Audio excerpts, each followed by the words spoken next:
Masyadong makati ang paa ng Presidente Marcos Jr. Talagang hindi niya mapigilan na hindi siya maglakbay at mag-enjoy. Kaya alam po ninyo, yung sinasabi, hindi naman dahilan na may rally, lusubin ng Malacanang na para pahintuin ni Presidente Marcos Jr. ang kanyang paglalakbay. Hindi yan ang dahilan kung bakit hindi ka dapat pumunta ng Canada. Maraming suliranin ng bansa na dapat mong asikasuhin dito sa ating bansa.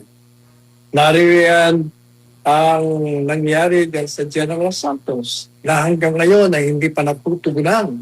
Marami pa rin nagre-reklamo na kulang ang pag-aasikaso sa kanila.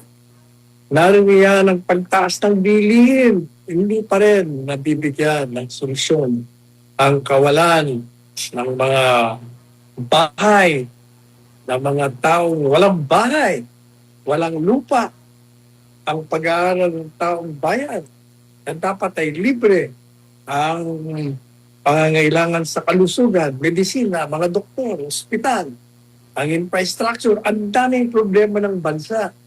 At yung rallying yan, precisely, kaya nagra-rally yan, ay nagre-reklamo sa iyo, Mr. President, bakit ba hindi mo maintindihan? Bakit ba nagmamaang-maangang ka? Binihan ka pa.